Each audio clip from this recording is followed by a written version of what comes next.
lumayan dalam dan sangat berkuat.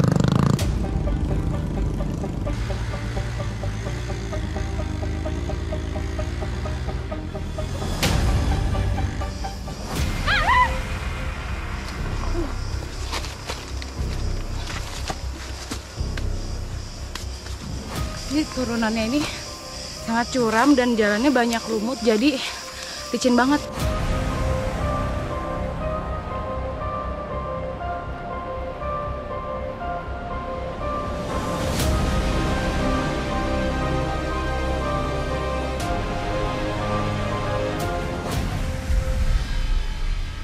Kopi sekarang kalau di Lenggo agak murah, karena kalau sudah dipanen diantar lagi keluar. Kalau ongkosnya banyak sekali, mahal sekali.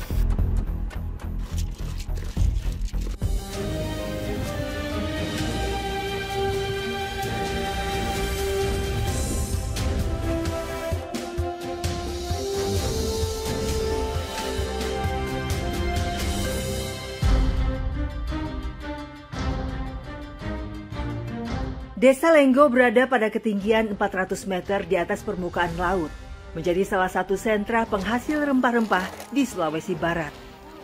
Dari 9 desa di Kecamatan Bulo, Kabupaten Polewali Mandar, Desa Lenggo menjadi wilayah yang cukup sulit dijangkau, padahal hanya berjarak 12 km saja dari pusat kecamatan.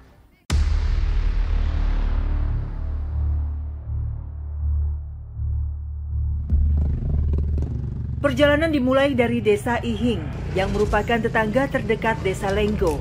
Tetapi kami langsung disambut dengan akses jalan kecil yang tak cukup dilewati mobil. Terdapat 2 sungai yang harus dilalui sebelum mencapai Desa Lenggo. Salah satu sungai itu tak memiliki jembatan, sehingga motor mau tak mau melintas masuk ke dalam air.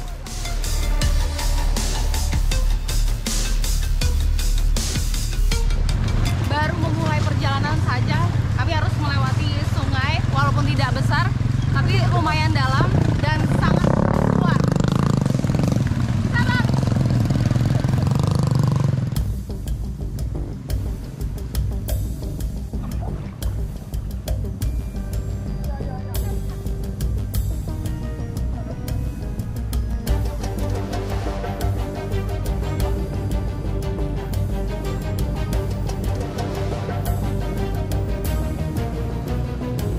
Cuaca kurang bersahabat hari ini membuat kami terhambat di sepanjang perjalanan. Desa Lenggo yang diapit lembah dan perbukitan, medan yang kami lalui curam dan menukik. Jika tidak memiliki keahlian dalam mengendarai motor di jalan bebatuan, akan lebih berpotensi terjatuh. Motor yang saya tumpangi pun mengalami hambatan saat menghadapi spot jalan yang sulit. Di tengah perjalanan ini, motor yang saya tumpangi terhambat karena tadi remnya sempat terhantam oleh batu. Jadi harus diperbaiki dulu karena kami sepanjang perjalanan sampai ke Desa Lenggo ini akan selalu menurun.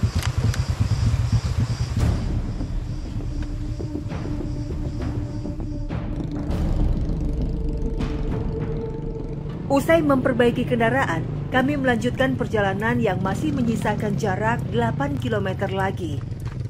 Perjalanan menuju Lenggo jika terdapat akses memadai dapat ditempuh kurun waktu hanya 45 menit saja. Namun realita yang kami alami membutuhkan waktu berjam-jam. Kami akan melewati jembatan gantung yang beralaskan kayu sepanjang 60 meter. Jembatan ini melintasi Sungai Masuni untuk menyeberang Sungai Masuni.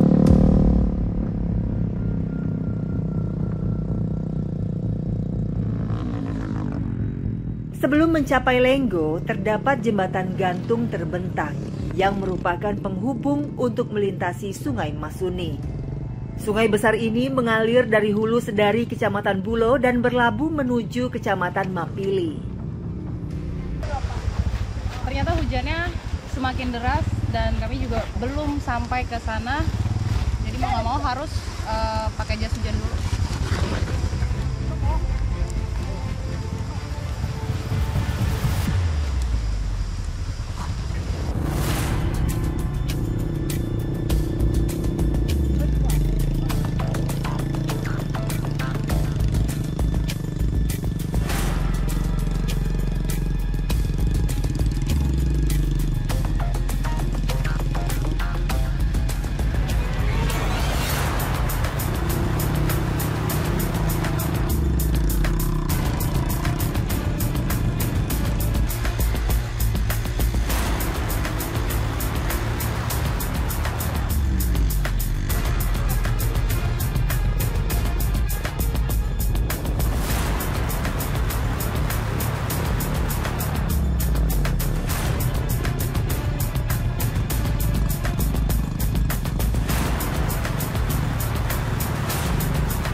Tiba di Desa Lenggo, saya disambut hamparan pohon kemiri seluas lebih dari 2 hektar.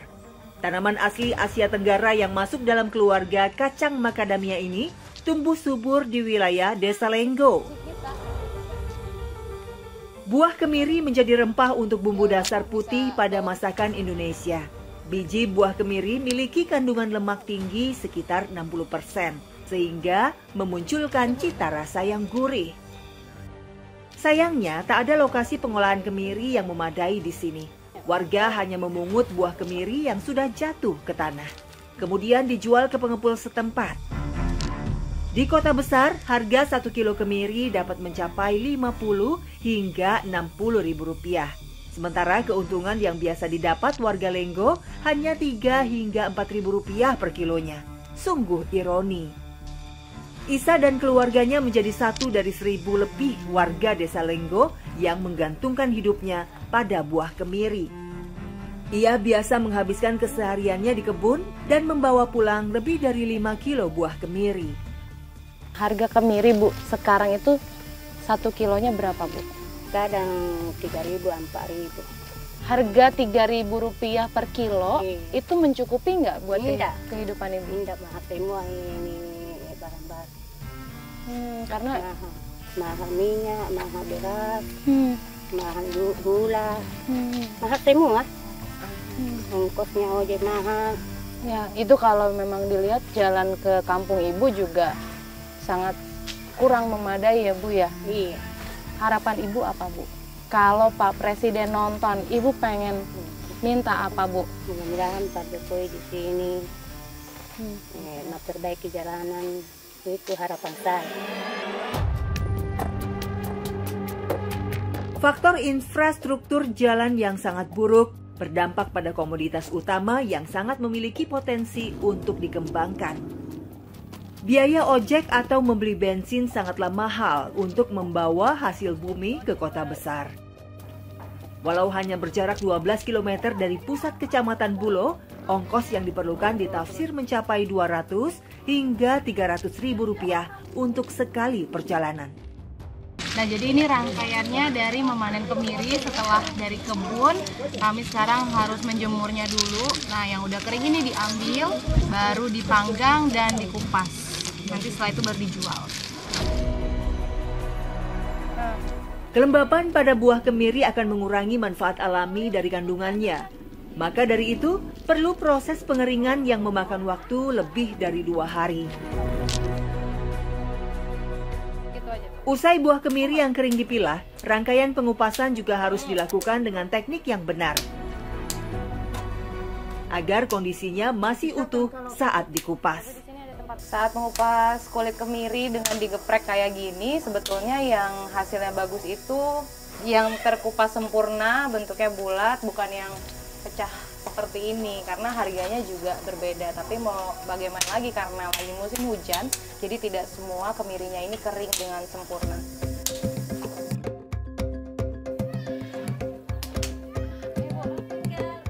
Hari ini Ibu Isa dan keluarganya menghasilkan 3 karung kemiri yang siap dijual. 1 karung berisi 17 kilo, sementara 2 lainnya masing-masing 5 kilogram. Timbang nih, Pak. Berat, Pak. Ini juga, Bu. Tiba di pengepul, tak jarang warga bernegosiasi harga, sebab dipatok sangat rendah, yakni Rp3.000 per kilogramnya. Nah, ini yang bagus ini, Bu. Nah, bagus kan? Kalau ini yang bulat ini harganya 31, kalau yang ini setengahnya itu dikenai harga dengan 19.000. Total 17, 5 kilo, 5 kilo. Setelah ditimbang dan dilihat kualitas buah kemiri yang terkelupas, hasil yang didapat Bu Isa pada hari ini mencapai Rp300.000 yang dibagi merata. Abang, terima kasih ya.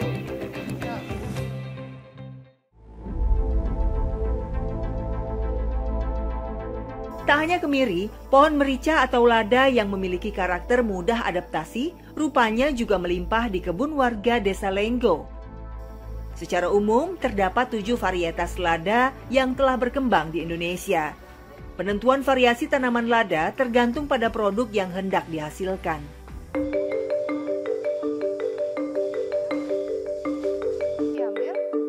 Di wilayah Desa Lenggo, produk tanaman lada kebanyakan merupakan lada hitam.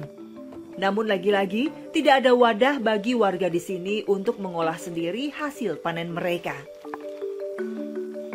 Saya bersama Ibu Cici dan tetangganya mengambil lada di lahan mereka. Di sini, lada hitam tumbuh musiman dan tampaknya hari ini kami belum bisa memetik dalam jumlah berlimpah. Nenek berusia 70 tahun datang ke kebun hanya sekedar memetik lada untuk dikonsumsi. Tetapi jika ada hasil lebih, baru ia jual. Beruntung pada hari ini walaupun tidak begitu banyak hasilnya, namun bisa disisihkan untuk dijual. Ibu setiap hari memang mengambil lada ke kebun? Iya. Iya. Biasanya untuk apa, Bu? Ya, dimakan sebagian. Dijual sebagian.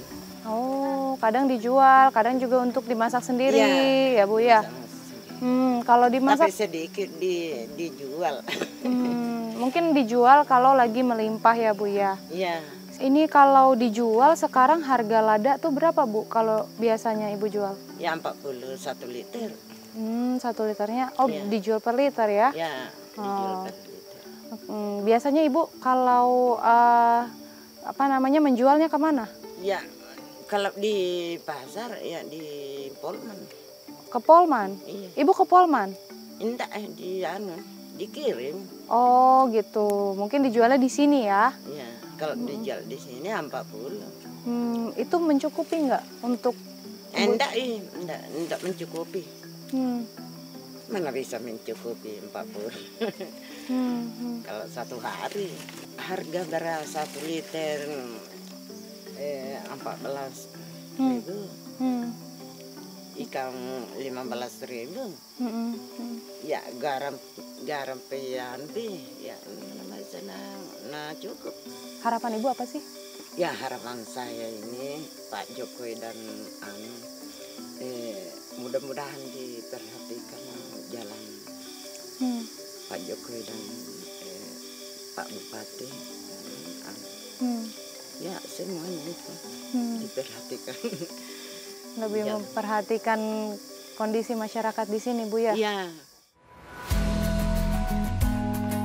Asa yang digantungkan oleh nenek ini sederhana, hanya untuk keberlangsungan hidupnya sehari-hari.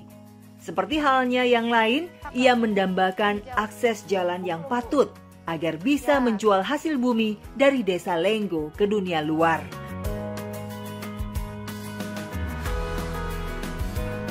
Kami bertolak ke teras rumah untuk menjemur merica. Dari kebun, merica yang baru dipetik harus dicuci terlebih dahulu.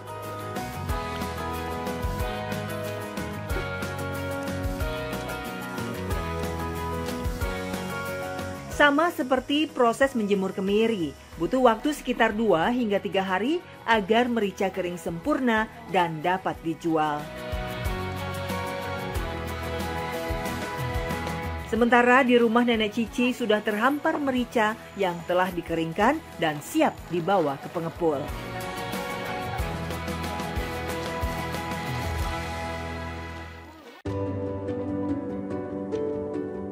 Harga yang dihitung oleh pengepul ialah harga per liter yang kini sedang turun di pasaran, hanya berkisar Rp30.000. Setelah dihitung, terdapat 3 liter merica yang dibayar oleh pengepul. Artinya, hari ini Cici dan para tetangganya mendapatkan Rp90.000 yang dibagi rata untuk 3 orang.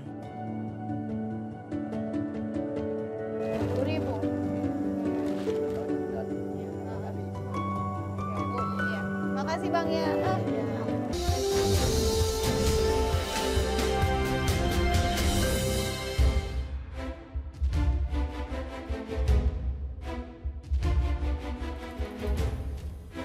Wilayah Desa Lenggo, Kabupaten Polewali Mandar masih asri dikelilingi hutan yang berbatasan dengan Kabupaten Mamasa, Sulawesi Barat. Di antara lembah yang menjulang tinggi, terdapat Sungai Batu Biha yang alirannya menembus ke Sungai Besar Maloso. Di sungai itulah terdapat banyak jenis hewan air tawar yang biasa dijadikan lauk pauk. Ya, warga Desa Lenggo dalam kesehariannya hanya mengkonsumsi sayur-sayuran atau makanan dari hasil bumi mereka.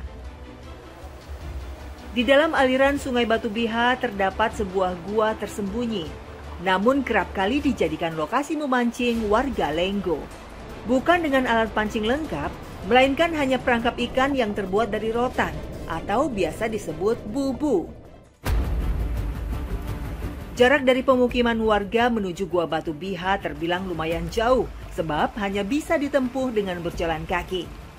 Berkisar 2 km lebih dari perkampungan, kami memulai perjalanan dengan disambut banyaknya turunan curam.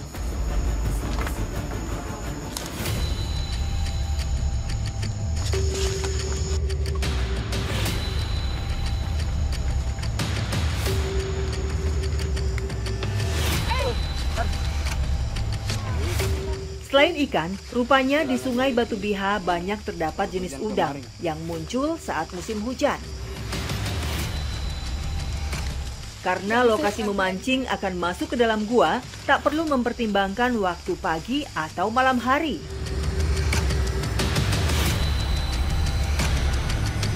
Meski hari ini terbilang cerah untuk turun ke sungai, namun jalan yang kami lalui sangat licin usai diguyur hujan. Belum lagi banyak jurang yang mendampingi di berbagai sisi sepanjang perjalanan kami.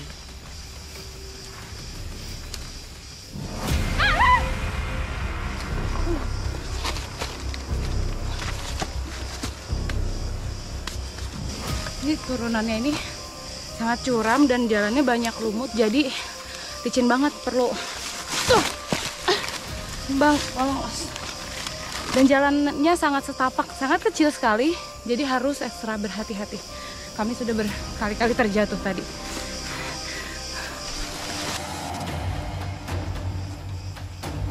Tiba di sungai, kami disambut oleh Pak Darmin yang sudah lebih dulu mencari udang di gua.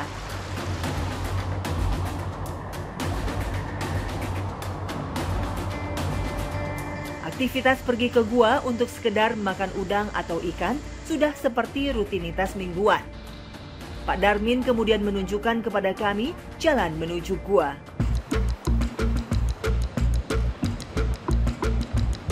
Tak jauh dari tepi sungai tempat kami bertolak, mulut gua sudah terbuka lebar untuk kami sambangi. Gua Batu Biha sepanjang 1 km ini sangat redup pencahayaan, walau baru beberapa langkah memasukinya. Jadi kondisinya kira-kira di dalam goa gelap gulita, itu kita semua udah persiapan dan sekarang mau naruh perangkap di sebelah sana. Gua Batu Biha menjadi destinasi yang belum banyak diketahui keberadaannya oleh masyarakat di Kecamatan Bulo. Hanya warga Desa Lenggo yang biasa memanfaatkan keberadaan gua ini. Perangkap dari bahan rotan dengan panjang 50 cm ini dapat menampung lebih dari 10 udang atau ikan yang berukuran kecil. Kami membawanya ke titik air yang biasanya menjadi lokasi ikan atau udang melintas. Oke, jadi menangkap ikan atau udang di dalam gua seperti ini dirasa lebih akan dapat karena kondisinya gelap gulita. Jadi warga Lenggo kalau harus ingin memakan ikan atau udang dengan cara seperti ini menaruh perangkap di dalam air. Setelah diletakkan di dasar air, biasanya perangkap didiamkan selama 1 hingga 1,5 jam untuk mendapatkan banyak hasil. Di dalam gua, arus aliran sungai masih sangat terasa kencang, sehingga ketika berjalan melawan arah, kami harus waspada agar tak terjatuh di dalam gua. Usai menunggu hampir 1 jam, kami mengecek isi bubu, apakah sudah terisi udang atau belum. Rupanya alat perangkap siap untuk dibawa keluar dari gua, sebab sudah berhasil menombak sejumlah udang.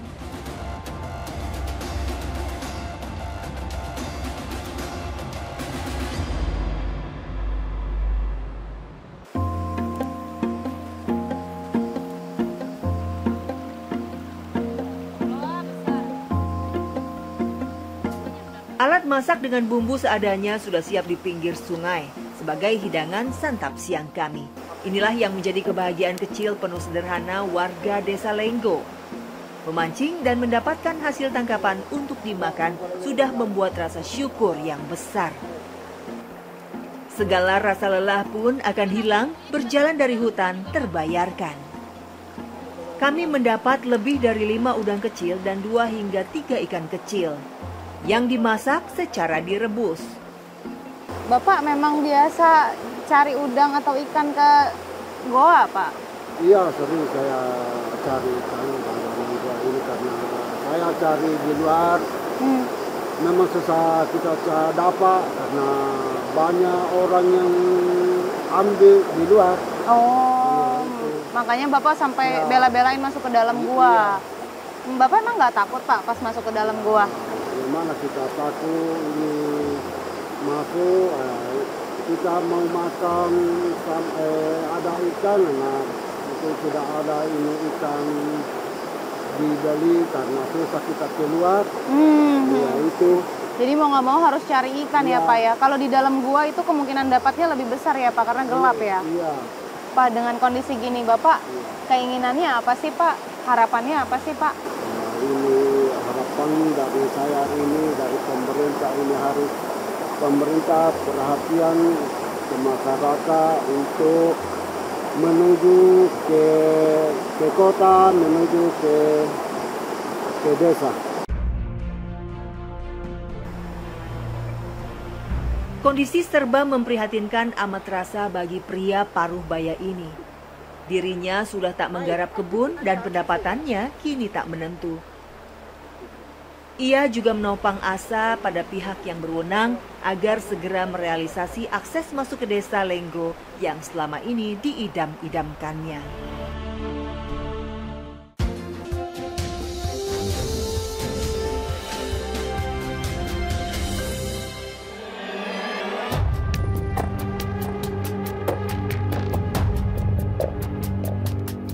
Selain kaya akan rempah-rempah, Desa Lenggo sempat menjadi primadona kopi di Kecamatan Bulo. Namun sayangnya, hal itu tak bertahan lama. Sebab banyak petani kopi yang memilih untuk menanam kakao. Padahal, kopi yang diolah tradisional di sini bisa dilakukan fermentasi atau proses pengawetan makanan secara alami. Hal itu membuat aroma yang berbeda pada seduhan kopi. Sayang banget nih, padahal dulunya Lenggo dikenal sebagai penghasil kopi. Tapi sekarang nggak sedikit ditemukan buah yang sudah busuk seperti ini karena memang lagi gagal panen karena musim hujan, Bu ya. Nurmi dan keluarganya menjadi salah satu petani kopi yang tersisa di Lenggo. Kalau sekarang panen kopi lagi musim atau gimana, Bu? Sekarang agak gagal panen karena sekarang musim hujan. Oh, lagi gagal panen ya, Bu. Ini pantas ada buah yang agak itu busuk yang ya, Bu ya? Ada yang busuk. Ibu, sekarang ini kopi kalau di Lenggo bagaimana, Bu? Kopi sekarang kalau di Lenggo agak murah. Karena kalau sudah dipanen diantar lagi keluar. Kalau ongkosnya banyak sekali, mahal sekali kosnya ke sana. Hampir 200.000 pp. Memangnya harga kopi 1 kilonya sekarang berapa, Bu? Kalau di sini 1 kilo 15.000. 15.000. Ya. Ibu melihat kondisi seperti itu di desa Ibu ya. Harapan Ibu apa sih, Bu? Harapan saya agak dinaikkan hasil panen kami karena barang sekarang sudah semakin naik. Hari ini rupanya hari yang kurang beruntung bagi Nurmi. Hasil yang kami dapat dari kebun tak bisa untuk dijual, apalagi kini tengah memasuki fase gagal panen.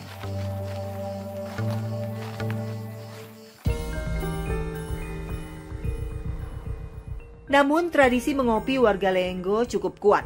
Di salah satu rumah warga terdapat banyak ibu-ibu yang sedang mengolah kopi dari bijinya. Sebelum itu kami harus menjemur terlebih dahulu kopi yang baru datang dari kebun. Nah, ini buah yang dari kebun sudah kita jemur dan yang di sebelah sini ada biji kopi yang sudah difermentasi selama kurang lebih 2 hari karena biar rasanya lebih enak. Nah, sekarang kita jemur lagi nih yang telah difermentasi ya, Bu ya? Iya. Mengolah biji kopi yang telah difermentasi tak ada perbedaan spesifik dengan mengolah biji kopi yang bukan fermentasi. Boleh buka pindah. Jika dilakukan secara manual, kulit harus ditumbuk hingga mengelupas, disangrai dan ditumbuk lagi hingga menjadi bubuk. Bu ya.